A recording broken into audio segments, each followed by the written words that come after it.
안녕하세요. 박진수 회계사입니다. 2026년 세무사 1차 회계학 기출문제 그리고 총평을 해볼 건데 개별적인 문제 얘기하기에 앞서서 전반적인 얘기 좀 먼저 해볼게요. 일단 문제 수준을 먼저 말씀드리면 평이했습니다. 문제가 어렵지는 않았어요.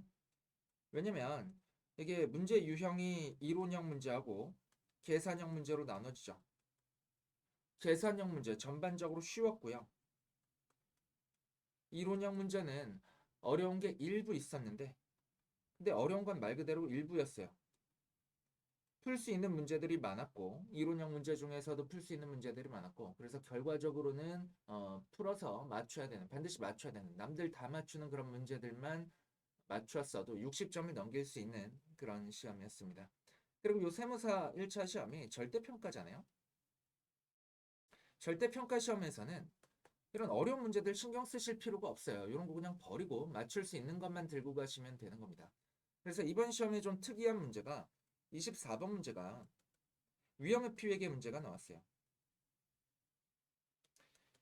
여기 이제 연습선 아니면 객관식 문제집에서는 파생상품이라는 챕터명으로 기재가 되어 있는 건데 엄밀히 말하면 요 위험의 피회계라는 명칭이 조금 더 적합하죠. 왜냐면 개별 파생상품에 대해서는 FVPL 금융자산으로 분류하고 회계 처리하면 되는 거기 때문에 그거는 뭐 새로운 회계 처리가 아니고 위험의 피해계가 기준서에서 얘기하고 있는 그 새로운 회계 처리 방식인데 이게 그동안에 세무사에 출제가 안 되다가 새롭게 출제가 됐는데 처음에 이렇게 물꼬를 틀었기 때문에 앞으로 지속적으로 출제가 될 수 있을 것 같습니다. 조금씩 저변을 넓혀가고 있는 것 같은데 출제 범위를 넓혀가고 있는 것 같은데 근데 뭐 그렇다라고 해서 얘를 신경 쓰실 필요는 없어요. 왜냐면 세무사 시험에 주된 메인 챕터는 이제 메인 주제들은 중국 회계이기 때문에 이거 나와봐야 한 문제일 거예요. 근데 이게 내용이 그렇게 쉽지가 않거든요. 특히 이제 계산 문제 어려운 거 풀려면 요거 공부를 좀 하셔야 되는데 이 한 문제를 위해서 어차피 2차에도 얘가 나올 가능성이 좀 적은데 한 문제를 위해서 요거를 요 챕터를 공부하시는 게 별로 효율적이진 않다라는 거죠. 그래서 요 24번 문제는 제가 강평도 안 할 겁니다. 해설지는 뭐 친절하게 작성을 해놨는데 왜냐면 이거 회계사 공부하시는 분들도 봐야 되니까 작성을 했는데 이 영상은 현재 및 잠재적 세무사 수험생분들을 위한 것이기 때문에 이 24번 문제는 강평 안 할 거고 1번에서 23번까지는 전부 다 풀었어야 되는 문제거든요. 그래서 얘네는 상세하게 한번 진행을 해볼게요. 해설 한번 상세하게 진행해 보도록 하겠습니다. 문제 1번 보시면요. 확정급여 제도 문제인데 단기손익 효과를 물었어요. 단기손익 효과에 포함되는 게 근무원가랑 순이자 효과 이 두 가지 있죠. 근무원가는 두 번째 자료에서 20만 원이라고 적고요. 순이자 효과는 이제 지급과 불이익이 기중에 있었기 때문에 적수 고려해서 순이자 효과 계산을 해주셔야 되는데 이게 결과적으로 접수를 고려하든 고려하지 않든 답은 동일하게 노출되는 그런 문제가 돼서 이게 함정이 있으나 마나한 그런 문제였습니다. 일단 보시면 기초이자율 10%고요. 기중에 지급이 4월 1일에 있었죠. 그러면 기초의 부채 금액 마이너스 40만 원이지. 여기에서 기중 지급한 12만 원에 4월 1일 지급했으니까 12분의 9 곱해가지고 요 전체 합계액에다가 10% 곱해주시면 3만 1,000원의 이자 비용 나오고요. 그리고 이자 수익은요.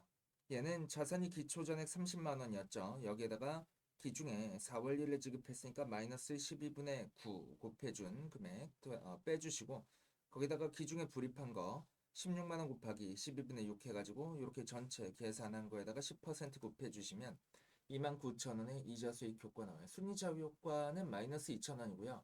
근무원가 효과 20만 원과 더불어서 이자 원가 효과와 근무 원가 효과 더해가지고 20만 2천 원 비용이다. 이렇게 답해주면 되는 문제였습니다. 문제 2번은 현금흐름표 문제였는데요. 이거 굉장히 쉽게 나왔습니다. 왜냐면 일단 보시면 영업활동 순현금 유입액을 물었죠. 얘를 물었는데 영업활동과 관련이 없는 손익이 감가상각비 하나밖에 없어요. 그러면 당기순이익에서 감가상각비 취소해가지고 11만 원의 관련 손익을 만들어준 다음에 그 다음에 관련된 자산부채 증감을 고려해주면 되는데 이 8가지 자산부채 증감이 전부 다 영업활동과 관련 있는 거죠. 그래서 전부 다 고려해주면 돼요. 회계 처리가 차변에 일어나면 현금에 마이너스 해주면 되고 대변에 일어나면 현금에 플러스 해주시면 됩니다. 그렇게 해서 계산해 주시면 이렇게 12만 5천 원 나오는 문제였습니다. 쉬웠어요. 문제 3번은 소매제곱법인데요. 기초재고가 빈칸 뚫려 있어요. 얘를 구하라는 문제고 기초재고 원가를 물었죠. 그럼 일단 특이점 그려보시면 되지. 특이점 그려보게 되시면 그냥 문제에서 주어진 대로 원가와 매가를 그냥 차변과 대변 쪽에 기재해 주시면 돼요. 근데 그때 주의할 게 문제에서 비정상 파손 그리고 종업원 할인, 정상 파손 이런 거 나왔죠. 특이한 게 비정상 파손이 일반적인 T 계정에서는 대변 쪽에 기재가 되는데 요 소매제곱법에서는 차변의 차감으로 기재가 되죠. 그리고 정상 파손하고 종업원 할인은 대변의 매가 가산해 주시면 되는 거고 이렇게 일반적인 것들 그리고 비일반적인 것들 다 기재하고 나면 차변 쪽의 원가 합계가 기초 잔액을 X라고 두면 X 더하기 496000 나와요. 매가 합계는 90만 원 나옵니다. 그리고 나서 대변 쪽의 매가 합계가 90만 원 똑같이 나와야 되잖아. 그러면은 이제 기말재고 자산 판매가가 8만 원이다 라는 것을 구할 수가 있는 거고요.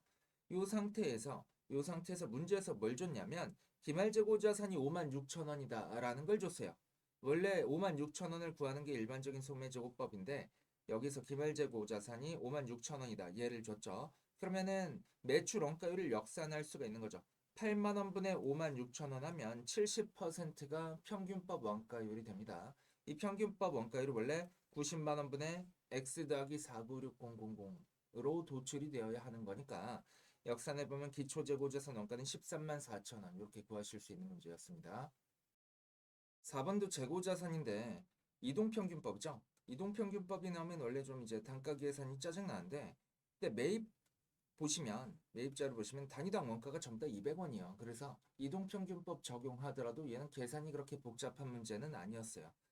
보시면 기초는 없습니다. 왜냐면 단기 중에 설립이 되었다라고 돼 있었죠. 단기 중에 설립됐으니까 기초재고 없었고요. 그러면 매입 3개 있는데 판매 가능 재고 수량 900개. 여기에서 매출이 총 500개죠. 그러면 남아있는 재고 수량은 장부상 재고 수량은 400개였는데 근데 실제 수량이 380개로 확인됐다라고 하니까 간모 수량이 몇 개예요? 20개지. 전체 간모 수량이 20개고 문제 보시면 정상간모 손실과 재고자산 평가 손실을 매출원가에 반영하는데 매출원가가 10만 8천 원이래요.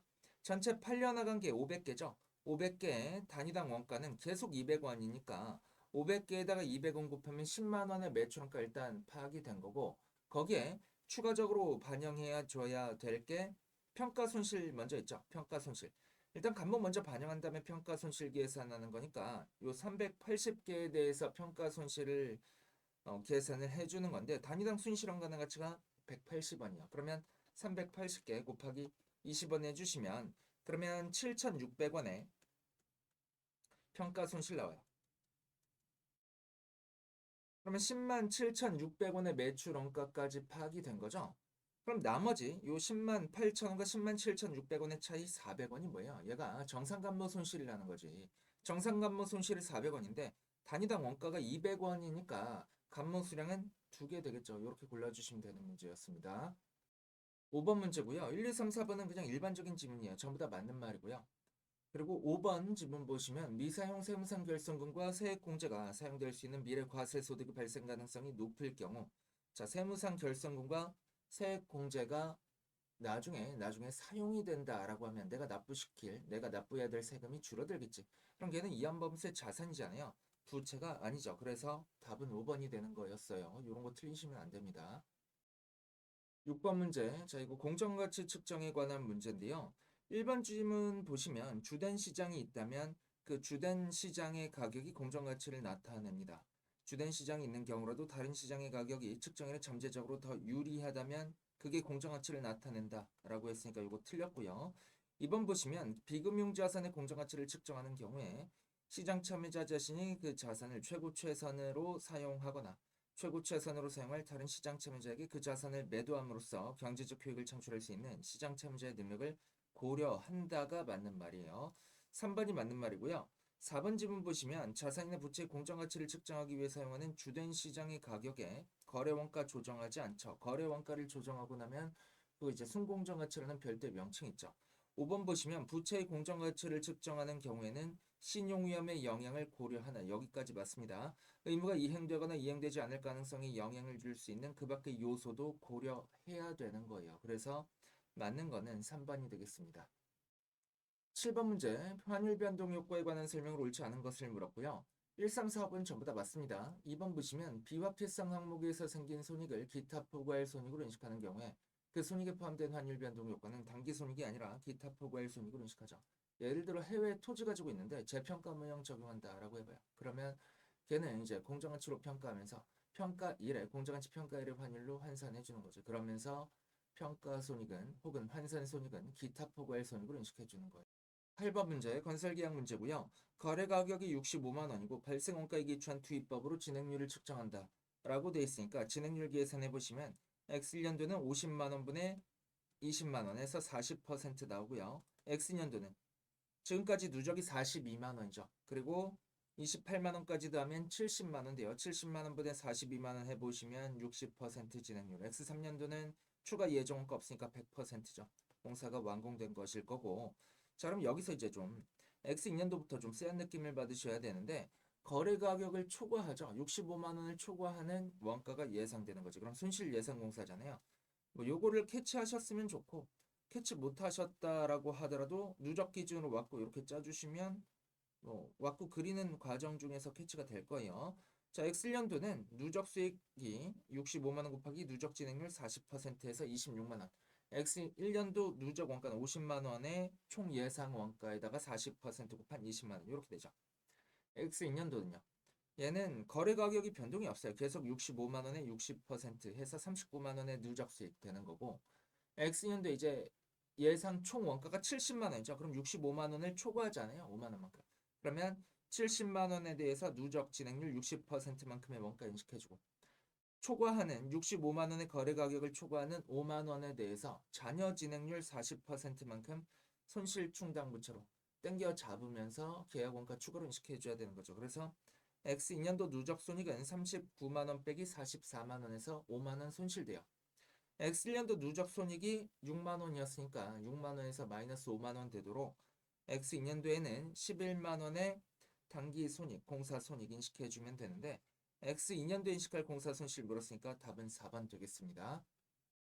9번 문제 포인트 제도 수익 문제고요. 거래 가격이 100만 원이요. 그러면서 이 100만 원이 제품의 개별 판매 가격이 또 되는 거죠. 자, 그러면 이 100만 원의 개별 판매 가격과 포인트의 개별 판매 가격 비율대로 100만 원의 거래 가격을 배분해 주셔야 되는데 자, 포인트가 50만 포인트죠. 1포인트 개별 판매 가격이 0.5로 주어져 있고 친절하게 전체 개별 판매 가격, 포인트 전체 개별 판매 가격이 25만 원이다. 이렇게까지 줬습니다. 그러면 100만 원 대 25만 원이 개별 판매 가격 비율 되는 거죠. 80%대 20% 혹은 4대 1 비율 되겠죠. 이 정도는 암산이 가능하죠. 그러면은 포인트에 배부될 거래 가격은 전체 요 100만 원 중에 20%에 해당하는 20만 원이지. 자, 20만 원이 일단 배부가 되고요.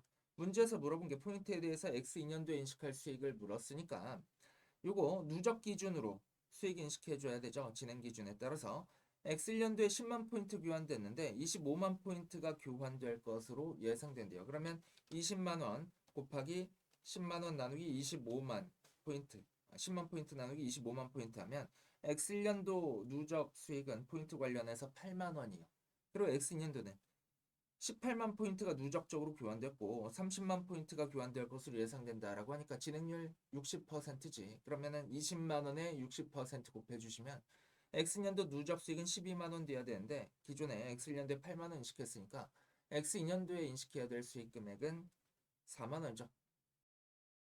10번 문제고 얘는 유형자산 손상차손하고 손상차손 환입 문제인데 함정 몇 가지 있습니다. 일단 X1년 7월 1일에 자산을 취득했고요. 그리고 X3년 초에 건물 잔존 내용 연수가 3년으로 변경됐어요. 이런 두 가지 함정들이 있는데 문제는 뭐냐면 이 함정을 고려하지 않고 풀어도 답이 동일하게 도출이 돼요. 그럼 별로 좋은 문제는 아니죠.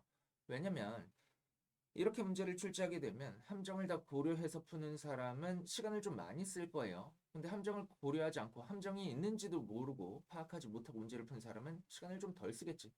그럼 그 둘 간의 득점의 차이가 있어야 되는데 똑같이 함정을 고려하지 않고 풀어도 똑같이 득점할 수 있는 그런 문제였단 말이죠. 별로 좋은 문제는 아니었습니다. 어쨌든 우리 원칙적으로 풀어보면 일단 취득원가가 100만 원, 내용연수 5년, 잔존가치 10만 원, 그리고 연수학계법으로 감가상각하는 거니까 요거 첫 번째 연도 감가상각비는 어떻게 되냐면 100만 원 빼기 10만 원에 90만 원이 감가상각 대상 금액이죠. 여기에 1에서 5까지 더하면 15잖아요. 15분의 5 곱하기 12분의 6을 해준 게 첫 번째 연도 감가상각비야. 그리고 두 번째 연도 감가상각비는 90만 원에 15분의 5 곱하기 12분의 6이랑 15분의 4 곱하기 12분의 6 얘네를 곱해준 거의 합계액이 두 번째 연도 감가상각비지. 그거 두 개 더해주면 X1년도에서 X1년 7월 1일부터 X2년 말까지 감가상각비는 요거 42만 원 나옵니다. 누적적으로 42만 원의 감가상각비 나오고요. 감가상각하고 나면 장부금액 58만 원 돼 있죠. 100만 원에서 42만 원 차감하고 나면 58만 원 돼 있을 건데 회수 가능액이 X년 말에 19만 원이니까 19만 원까지 손상차손 인식하는 거죠. 손상차손이 38만 원 생기죠. 그러고 나면 이제 19만 원 돼 있을 거고 19만 원을 기준으로 감가상각을 다시 진행해 주셔야 되는데 근데 X 3년 초에 내용 연수가 3년으로 변경됐습니다. 잔존 내용 연수가 3년으로 변경됐으니까 내용 연수가 아니라 잔존 내용 연수가 3년으로 변경된 거죠. 그러면 이제 감가상각 방법은 변경 안 됐죠. 잔존 가치도 그대로 10만 원이죠. 그러면 19만 원 빼기 잔존 가치 10만 원에 1 더하기 2 더하기 3 하면 6년이죠. 9만 원 곱하기 6분의 3하고 6분의 2가 6분의 3하고 6분의 2가 X3년, X4년의 예상할 감가상각비가 되겠어요. 9만원 곱하기 6분의 3 하면 그러면 뭐 4만 5천 원이죠. 절반이니까. 그리고 9만원 곱하기 6분의 2 하면 3분의 1이니까 3만원 되겠습니다. 그래서 일단 구할 수 있는 게 X3년도의 감가상각비는 3만원. 그래서 요거로 인한 단기순이익 효과가 마이너스 3만원. 먼저 도출이 돼야 되고요. 문제에서 X4년도 단기순이익 효과를 물었기 때문에 그죠? 그리고 이 감가상각까지 하고 나면 장부금액이 11만 5천 원 돼 있을 건데 요 11만 5천 원의 장부금액에서 이제 손상차손 환입을 인식해 줘야 돼요. 문제 보시면 X년 말에 손상이 발생했고 X4년 말에 손상이 회복되었다라고 하니까 X4년도 말에는 손상차손 환입 인식해 줘야 되죠. 회수 가능액이 14만 5천 원입니다. 그래서 14만 5천 원까지 손상차손 환입을 단식하느냐? 아니요. 손상차손 환입 한도를 고려해 주셔야 되는데 얘뭐 고려 안 해도 똑같습니다. 역시 이게 고려한 사람이 오히려 시간 많이 쓰게 되는 그런 문제죠. 별로 좋은 문제가 아니었어요. 그래서 이 환입 한도 계산하는 게 굉장히 시간이 많이 걸리거든요. 왜냐면 봐봐. 손상이 없었을 경우에 감가상각 부금액이 환입 한도인데 X 3년 초에 잔존 내용 연수를 3년으로 변경했기 때문에 얘까지 다 고려해가지고 환입 한도를 계산해 주셔야 돼요. 그럼 환입 한도가 어떻게 나오냐면 자, 손상이 없었을 경우에는 X년 말에 손상이 없었을 경우에 장부금액이 58만 원이죠. 요건 앞에서 구했었고 그 다음에 X 3년과 X 4년도 감가상각비 손상 없었을 경우에 계산해가지고 요거 또 추가적으로 차감해 주시면 되는데 이 58만 원에서 잔존가치 10만 원 차감하고 나면 48만 원이죠. 요게 이제 감가상각 대상 금액이 되는 거고 잔존 내용 연수가 X 3년 초에 3년으로 변경됐기 때문에 1 더하기 2 더하기 3 하면 6이죠. 6분의 3 더하기 2를 48만 원에 곱해 주시면 그게 2년치 감가상각비 되죠. 그래서 이 추가적으로 계산된 2년치 감가상각비 차감해주고 나면 58만 원에서 차감해주고 나면 18만 원이 손상차손 환입 한도가 돼요. 어차피 회수 가능액이 14만 5천 원이라서 한도가 더 크죠. 그렇기 때문에 14만 5천 원 빼기 요 14만 5천 원 빼기 환입 전에 장부금액 11만 5천 원이었죠. 요거 해주시면 손상차손 환입액 3만 원 나오고 단기손익 효과 플러스 3만 원 나와요. 그래서 단기손익 효과는 이 마이너스 3만 원하고 플러스 3만 원 두 개 합쳐가지고 0원 되는 그런 문제였습니다. 가장 승리자는 뭐냐면요. 답안 중에 0이 있으면 0이 선택지가 될 확률이 0이 정답이 될 확률이 절반이 넘어요. 그래서 그냥 0 고르고 넘어가신 분이 이게 위너죠. 뭐 그렇게 되겠습니다. 웃긴 문제였어요. 11번 차이번과 자분한 문제고요. 문제에서 중요한 과정이 있는데 문제 마지막에 있습니다. 자분한 차이번가는 연평균 지출액 계산 시 포함한다라고 되어 있어요. 그래서 문제 끝까지 잘 읽으셔야 돼요. 이런 가정 나오면 이게 간편법과 관련된 가정인데 사실 간편법이 말만 간편법이지 이런 실무적 간편법이 말만 간편법이지 오히려 차이범가 자본화를 더 복잡하게 만드는 거죠. 그래서 이런 가정 나오면 X1년도에 자본한 차이범가가 X2년도에 연평균 지출액에 포함이 되어줘야 합니다. 자, 일단 틀대로 한번 계산을 해볼 건데 풀어볼 건데 빈칸 채우기 해볼 건데 X년도에 연평균 지출액은 10만원 곱하기 12분의 6, 20만원 곱하기 12분의 3, 30만원 곱하기 12분의 1이죠. 요거 요대로 적어주시고 그 다음에 X년 10월 1일에 10만원의 정부 보조금 수령액이 있어요. 그러면 10만원 곱하기 12분의 3을 수취액으로서 차감해줘야 되죠. 2만 5천원 차감해주시고 특정 차입금으로 지출한 금액이 10만원이 있는데 자 특정 차입금 일수를 좀 잘 따져봐야 되는데 특정 차입일이 건설 개시 이후죠. 그러니까 얘는 존재하는 내내 그냥 특정 차입금인 거예요. 그러면은 10만원 곱하기 12분의 6을 차감해 주시되 전부 차감하는 게 아니라 일시 투자한 것만큼은 건물 건설에 사용한 게 아니니까 요만큼은 차감한 순액을 연평균 지출액에서 차감해 줘야겠죠. 그러면 2만원 곱하기 12분의 3을 10만원 곱하기 12분의 6에서 차감한 순액을 차감해 줘야 되는데 말이 좀 그러네. 자, 이렇게 계산해 보면 4만 5천 원 나요. 그럼 X1년도에 관련 지출액은 5만 5천 원 나오고 여기서 이제 일반 차입금 두 개 가지고 자본의 이자율 계산해 보셔야 되는데 일반 차입금 A는 1년 내내 존재했습니다. 50만 원 곱하기 12분의 12가 분모고요. 50만 원 곱하기 12분의 12에다가 10% 곱한 5만 원이 분자예요.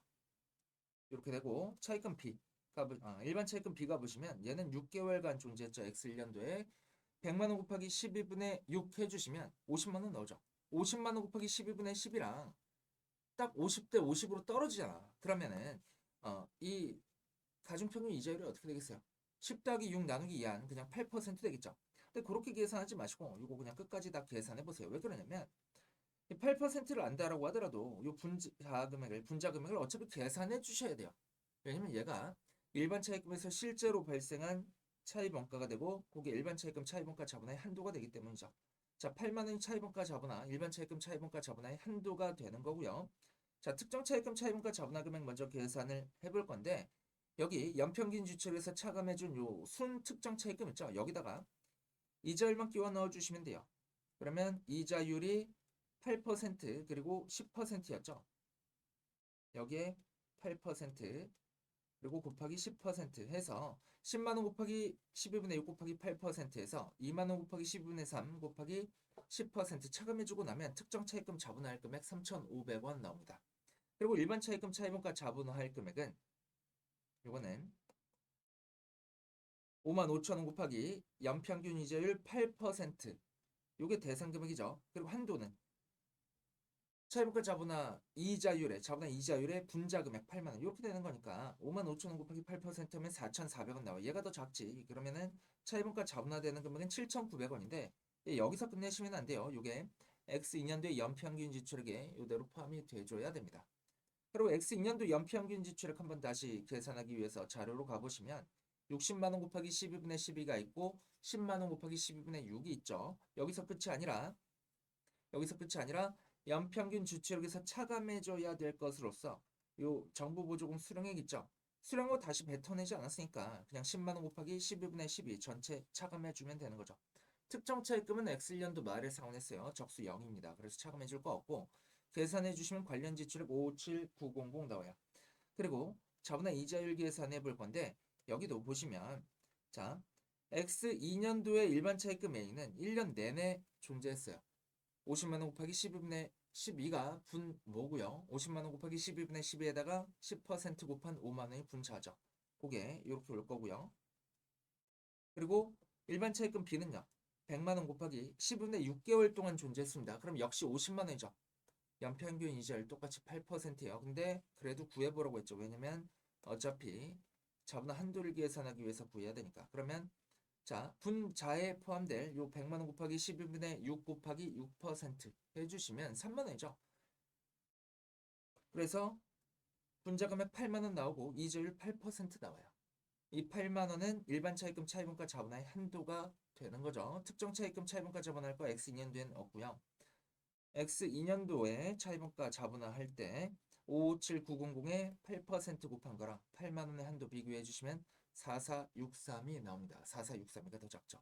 답은 요 4463이 골라주시면 되겠어요. 답 1번이죠.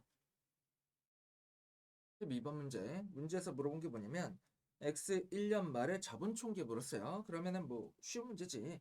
자, 기초의 자본이 얼마가 있었냐면 보통 자본금 10만 원, 주식 발행 초과금 20만 원, 이익잉여금 10만 원에서 계산 결과를 줬죠. 자본 총계가 40만 원 있었어요. 여기다가 기존 증감을 반영해서 기말 자본 계산해 보면 되는데 2월 2일 보시면 60주를 600원에 취득했다라고 하면 얘는 현금이 60주 곱하기 600원만큼 유출된 거죠. 자, 여러분 자본은 자산 빼기 부채죠. 그래서 자본의 변동은 자산의 변동 빼기 부채의 변동이잖아요. 그렇기 때문에 자본의 총자본의 변동을 구할 때 얘를 직접 구하는 것보다 자본의 변동을 직접 구하는 것보다 어차피 자본 거래에서 이 부채는 변동이 없다고. 그리고 자산 중에서도 현금만 변동한다고. 그래서 현금 변동을 보고 자본 변동을 구해주시면 조금 더 간편합니다. 자, 그러면 2월 2일에는 36,000원만큼 자본이 감소하고요. 3월 3일에는 자 20주 곱하기 7,000원만큼 자본이 증가하죠. 700원죠. 그리고 4월 4일에는 10주 곱하기 500원만큼 자본이 증가하죠. 5,000원만큼 증가하겠네. 그리고 9월 15일 보시면 20주 곱하기 400원만큼 자본이 증가합니다. 그리고 자기 주식 소각은 자기 주식 취득할 때 이미 자본이 감소했어요. 소각은 자본 차감 계정인 자기 주식과 그리고 자본금을 서로 상계 제거하면서 대차차를 감자차 손익으로 회계 처리하는 과정이에요. 그러니까 소각으로 인해서 총자본은 변동되지 않아요. 그럼 40만 원에다가 이 자본 증감 반영을 해주시면 그리고 추가적으로 반영해 줄 게 또 있네요. 당기순이익 있죠. 얘까지 반영해 주시면 기말 자본 잔액은 44만 1,000원 나옵니다. 답 5번 되죠. 13번 개발활동에 해당하는 것만을 고르라고 했는데 기억 보시면 새로운 기술과 관련된 공급지구 주형 금형 설계 개발활동이죠. 그리고 니은 보시면 신규 또는 개선된 재료, 장치, 제품, 공정, 시스템이나 용역에 대해서 최종적으로 선정된 안을 얘를 설계, 제작, 시험하는 것 얘도 개발활동이죠. 근데 디귿, 리을 얘네 보시면 대체안이라는 말이 들어갔어요. 대체안이라는 말 들어가면 연구활동입니다. 그래서 답은 기억과 니은이죠. 14번 투자부동산에 관한 설명으로 옳지 않은 것은 이라고 물었는데 1번 보시면 호텔 나오죠. 호텔은 제공하는 용역이 유의적인 경우에 해당하는 거죠. 그렇다라고 하면 유형자산으로 불려져 봤습니다. 자, 2번 보시면 투자부동산을 공정가치로 측정해온 경우 비교할 만한 시장 거래가 줄어들고 시장 가격 정보를 쉽게 얻을 수 없게 되더라도 계속 공정가치로 측정합니다. 공정가치 측정하다가 원가 모형으로 가는 경우는 없어요. 목적 적합하지 않기 때문이지. 그래서 투자부동산이든 아니면 생물자산이든 간에 공정가치 또는 순공정가치로 측정하다가 후속적으로 원가 모형을 적용할 수는 없습니다. 2번이 답이고요.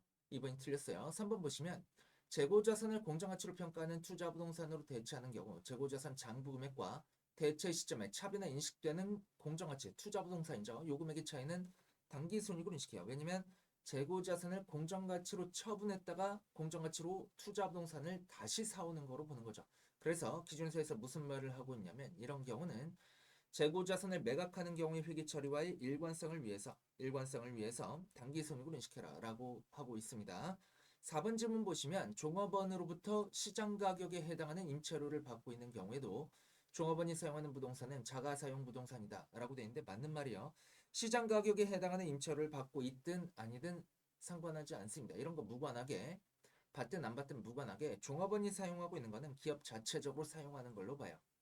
저번 보시면 투자부동산을 후불 조건으로 취득하는 경우의 원가는 취득 시점의 현금 가격 상당액으로 하고 맞죠? 투자부동산도 최초 인식 시점에는 원가로 측정합니다. 그리고 현금 가격 상당액과 실제 총지급액의 차이는 이자 비용으로 인식합니다. 얘도 맞죠? 그러면 답은 2번 되겠죠?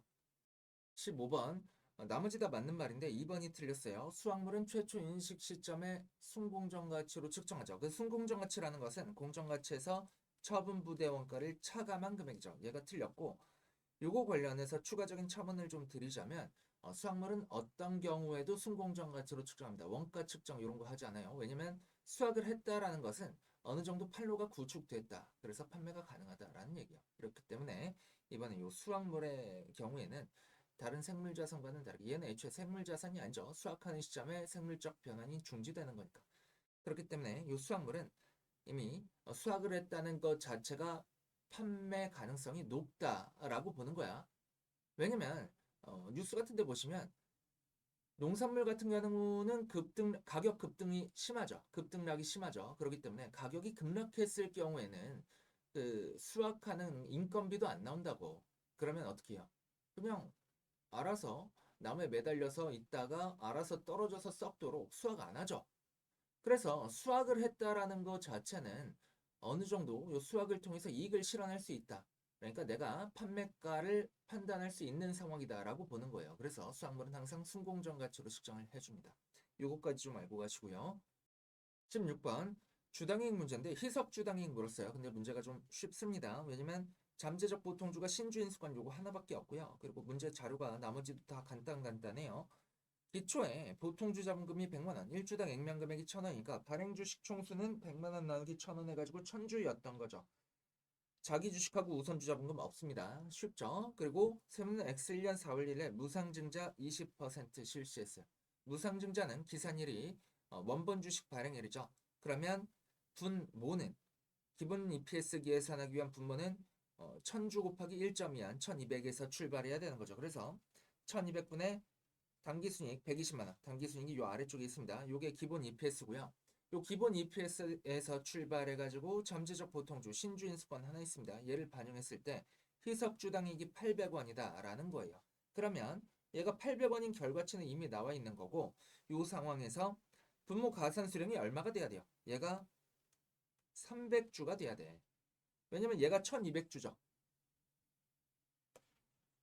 이만큼이 1200주인데 120만원 나누기 몇을 해야 800원이 되냐면 1500을 해줘야지 800원이 됩니다. 그러면 가산수량이 300주라는 거죠. 자, 그러면 가산수량이 300주라고 할 때 얘를 어떻게 계산하는 거예요? 자기주식차감법 적용해서 계산하지. 신준수권 한 개에 대해서 보통주 일주일 인수할 수 있는 조건이고 600개니까 600개 빼기 600개 곱하기 행사가 3,000원 나누기 평균주가 해주시면 되죠. 이렇게 계산한 게 300주니까 평균 주가 6,000원 역산할 수 있죠. 답 6,000원 되겠습니다. 4번이요. 17번 연속 상환사채 문제인데 X3년 1월 1일에 조기 상환했어요. 이게 뭐 연속 상환사채와 관련된 조기 상환 문제가 기존에 출제된 바는 없지만 여기 뭐 그렇다고 새로운 유형으로 보기도 좀 그렇죠. 왜냐면 일반적인 사채 조기 상환과 동일하게 회계 처리해 주면 되는 거니까. 다만 이제 연속 상환사채이기 때문에 현금으로 계산하는 게 조금 복잡하죠. 그래서 액면 금액이 150만 원이고 상환이 X3년 말까지 매년 말 50만 원씩 연속 상환하는 그런 조건이래요. 그러면 자, 액면 금액은 X1, X2, X3년 말에 50만 원씩 상환하는 건데 이자가 이제 좀 복잡해지지. 액면 이자가 5%예요. 그러면 액면 이자는 기초 시점에 존재하던 잔존 가치, 잔존 액면가에 기초 시점에 존재하던 잔존 액면에 대해서 지급하는 거야. 그러면 X 1년 말에는 150만 원의 5%, X 2년 말에는 50만 원 상환했으니까 100만 원의 5%, X 3년 말에는 50만 원의 5% 이렇게 지급하겠죠. 그래서 현금 흐름이 57만 5천 원, 55만 원, 52만 5천 원 이렇게 나와요. 자, 그럼 여기에다가 시장 이자율 몇 퍼센트죠? 발행 시에 6%니까 6%의 단일 금액 평가 계수들 각각 곱해서 더해 주시면 요 날짜의 현재 가치 계산할 수 있죠. 거기에다가 이제 발행 수수료가 있어요. 얼마냐면 사채 발행비 2642. 얘 차감해 주셔야 되죠. 발행가액에서 차감해 줘야 되는 거니까. 그러고 나면 1446323이 사채의 X 1년 초 발행가액 됩니다. 그러면 문제에서 친절하게 X 1년도 이자 비용을 줬어요. 그러면은 이 이자 비용 101243 나누기 이렇게 우리가 계산은 1446323 해보시면 이게 이제 이자율 되죠. 유효 이자율 7% 나옵니다. 7% 유효 이자율 계산하고 나서 연속 상환 사채를 언제 조기 상환했어요? X 3년 초에 조기 상환했으니까 요 날짜에 장부금액 계산해 주셔야겠죠. 그러면 요 날짜에 삼각평가 계산해 주시면 되죠. 부채는 뭐 손상차손 같은 거 없으니까 1446323 곱하기 1.07 빼기 57만 5천원 곱하기 1.07 빼기 55만원 해주시면 조기 상환 직전에 장부 금액이 490645 나와요. 490645의 장부 금액에 몇 퍼센트 상환했죠? 60% 조기 상환했는데 27만 원에 조기 상환했습니다. 그러면은 27만 원의 현금이 유출된 거죠. 순자산 유출이니까 마이너스 27만 원. 부채는 49064의 60%만큼 감소했죠. 부채 감소니까 플러스 해주시면 사채 상환이익은 24387 나옵니다. 얘만 답하시면 안 돼요. 남아있는 40%에 대해서 이자 비용 또 계산해 주셔야 되죠. 7% 곱해서. 그러면은 상환이익과 이자 비용 이렇게 계산했으니까 24387 빼기 13738 해주시면 10649의 단기손익효과 계산하실 수 있을 겁니다. 답은 3번이에요. 18번 문제. 얘는 나머지가 당연한 말이고 다 맞는 말이니까 한번 보시고요. 2번만 틀려가지고 얘만 저랑 볼 건데 정기 오류 수정은 오류가 발견된 기간에 기초 이익잉여금에 반영해주죠. 그래서 해설 쪽에 제가 기준서 원문 적어놨으니까 그거 한번 보고 가시고요. 19번 문제. 얘는 금융부채 조건 변경 문제인데요. 금융부채 조건 변경하면 10% 테스트 먼저 좀 해주셔야 되죠. 10% 테스트를 해볼 건데 자, X2년 1월 1일에 재무위기가 발생해서 채권자들의 동의를 받아서 사채 조건을 변경했대요. 변경된 조건의 현금 흐름이 간단해요. X5년 말에 원금 10만 원의 일시 상환이라고 되어 있습니다. 10% 테스트 어떻게 하는 거예요? 기존 부채 장부 금액분에 변경된 현금 흐름을 최초 유효 이자율로 할인한 금액과 기존 부채 장부 금액의 차이, 이 비율이 10% 이상이면 조건 변경이 실질적이다 라는 거죠. 그거 계산해 보시면 기존 부채 장부 금액 이게 계산할 수 있죠. 그리고 변경된 현금 흐름 100만 원을 10% 최초 유효 이자율로 할인해 주시면 68300 나오거든요. 이 두 개 차이의 절대값을 기존 부채 장부 금액 965340으로 나눠 주시면 29.25% 나와요. 실질적 조건 변경이죠. 10%보다 크니까요. 그러면 이제 회계 처리 어떻게 하냐면 기존 부채 제거해 줍니다. 완전히 제거고 새로운 부채 인식하는 건데 새로운 부채를 새로이 인식하는 것이기 때문에 얘는 금융상품이죠. 금융자산이든 금융부채든 금융상품인데 금융상품은 최초 인식 시점을 공정가치로 측정해서 인식하죠. 그러니까 공정가치로 측정해서 인식하는 거예요. 공정가치라고 하는 것은 미래 현금 흐름을 현행시장 이자율로 할인한 금액이죠. 그러면 현행시장 이자율이 12%잖아요. 미래 현금 흐름 100만 원이니까 지금 변경일 기준으로 만기가 4년 남았죠. 12% 4기간 단기금액 평가계수 0.635 곱해주시면 요 금액 나와요. 그러고 나면 조건 변경 이익 329840 대차 차익으로 계산할 수 있을 것이고 단기 손익 효과 물었네요. 문제에서. 그죠? 단기 손익 효과 물었는데 X년도 단기 손익 효과 요것만 계산하고 끝내면 안 되죠. 조건이 변경되면 요 변경된 조건에 따른 부채가 새로 인식되는 건데 요거 유효이자율법 생각하면서 이자 비용 인식해 줘야 되죠. 635500 곱하기 변경된 할인율 12% 해주시면 이자 비용 납니다. 이자 비용까지 고려해서 답 구해주시면 되는 문제입니다. 20번 문제 나머지 다 맞아요. 보세요. 3번만 틀렸는데 얘는 봅시다. 전환사채의 조기 전환을 유도하기 위해서 전환 시 추가 대가를 지급하는 것으로 전환사채 조건을 변경하는 경우에 변경되는 시점에 변경된 조건에 따라 전환으로 보유자가 수취하게 되는 대가의 공정가치와 원래 조건에 따라 전환으로 보유자가 수취하였을 대가의 공정가치 차이 이거를 뭐라고 하죠? 증분공정가치지. 이 증분공정가치는 단기손익으로 인식하죠. 3번이 틀렸습니다. 21번 문제, 이거 충당부채 문제인데요. 회계 처리하는 방법도 있는데 회계 처리하는 것보다 조금 편한 게 이제 특이정글에서 간편법으로 푸는 거죠. 간편법으로 한번 풀어볼게요. 일단 문제에서 물어본 게 X년도에 인식할 제품 보증비 그리고 X년 말 재무상태표에 보고할 충당부채 물었으니까 X년도 충당부채 특이계정 그려보시면 되겠습니다. 자, 그러면 일단 기초잔액 알아야 되죠. 자, X년에 500대 팔았고요. 3% 보증 요청이 있을 것으로 예상하고 평균 100원이 소요될 것으로 예상된대요. 그러면 500대 곱하기 3% 곱하기 100원 빼기 6대 곱하기 100원 보증이 양한 6대 곱하기 100원을 차감해 주시면 그럼 기초 충당부채 금액 얼마가 되죠? 이렇게 900원 됩니다. 900원. 기초 X2년 최충당부채 잔액이 900원이고요. 기말 충당부채 잔액은 얼마가 돼요? 얘는 X2년도에 또 추가적으로 1000대 팔았죠. X1년 2월 1일에 영업을 개시했고요. 그리고 12월 말 결산법인이고 2년간 품질 보증하기 때문에 X1년도에 판 것도 X년 말 현재 보증 의무가 잔존하고 있는 상황이에요.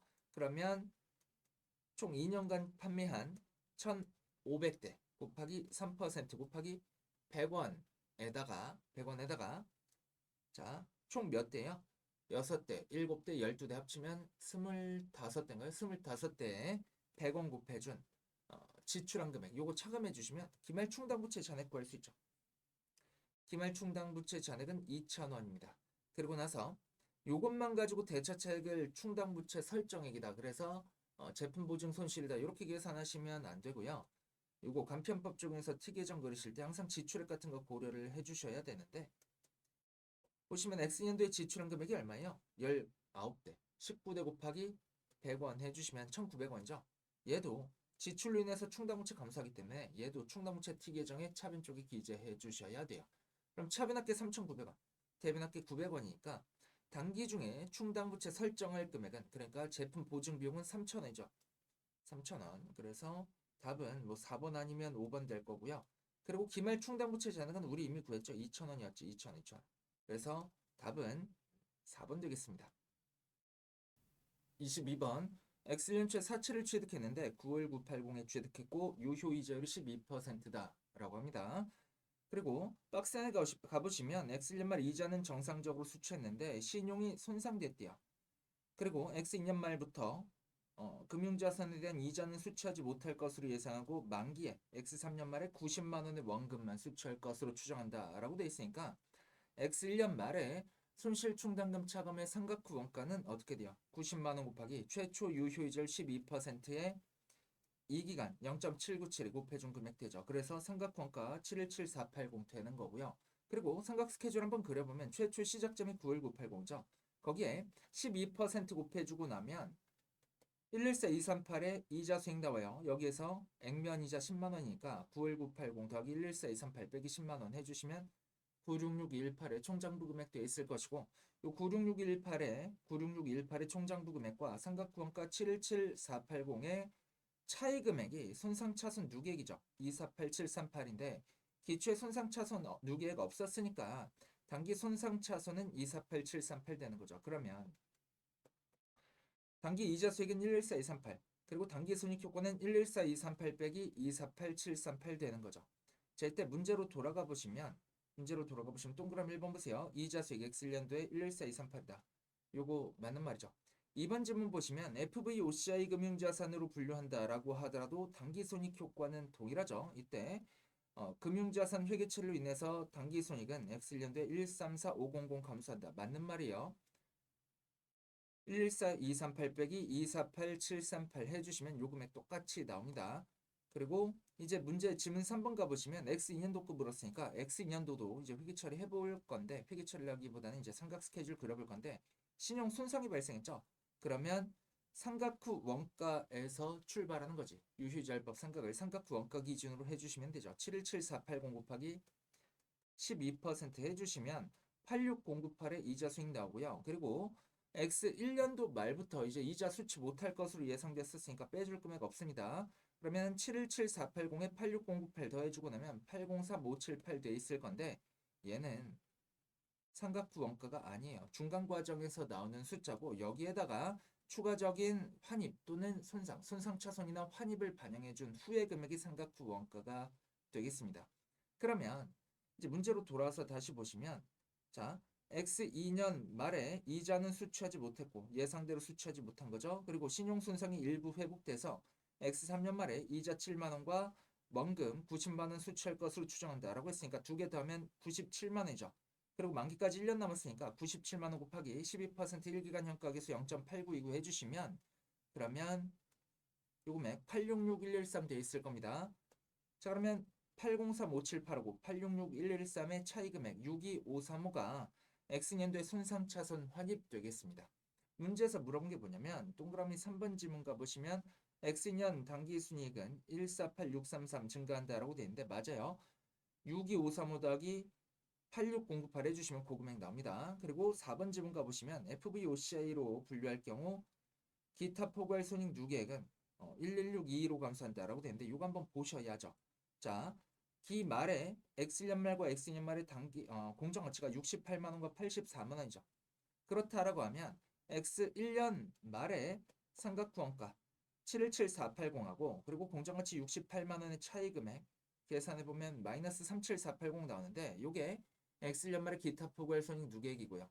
X년말의 삼각분가 866113하고 X년말의 공정가치 84만 원의 차이 금액이 26113 마이너스 금액 나오는데 이게 X년말의 기타 포괄 손익 누계액이요. 그러면 기타 포괄 손익 누계액은 마이너스 37480에서 마이너스 26113으로 11367만큼 증가해야 되는 거죠. 그래서 문제로 돌아가 보시면 4번 지문 기타 포괄 손익 누계액이 감소되는 금액이 이게 다르죠. 4번이 틀렸습니다. 이게 틀렸고 1번에서 3번까지 지문은 맞고요. 5번도 한번 보시면 FVOCI 금융자산으로 분류할 경우 금융자산의 회계 처리로 인해서 X1년 말 자본은 171980 감소한다 라고 되어 있는데 맞습니다.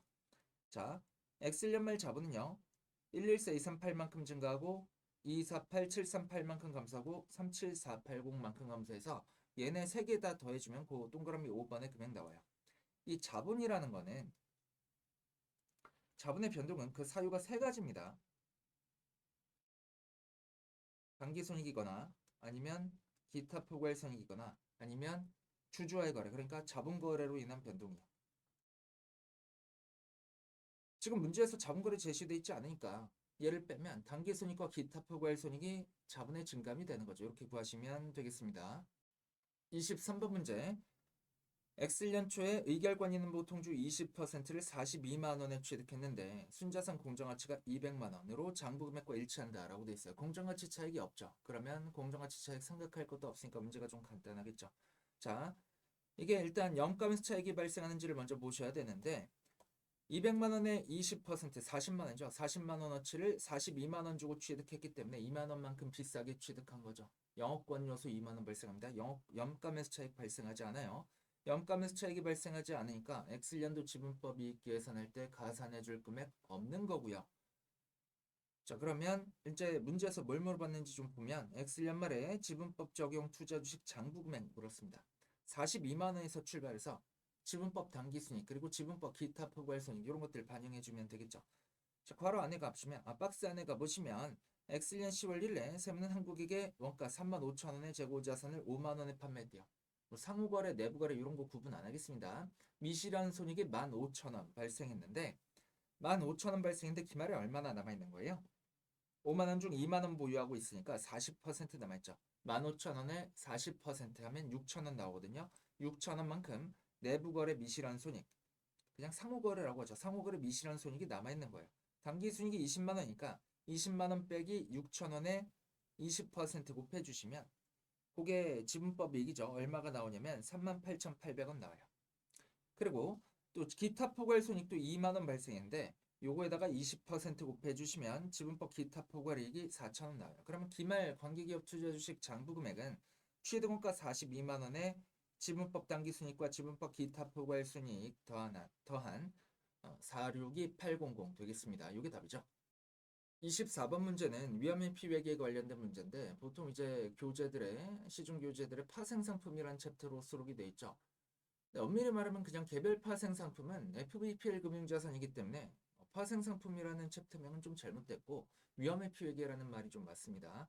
이 위험의 피회계 문제가 세무사 시험에 그동안 나온 적이 없어요. 나온 적이 없는데 처음 나온 것 같은데 앞으로 공부하실 필요는 없습니다.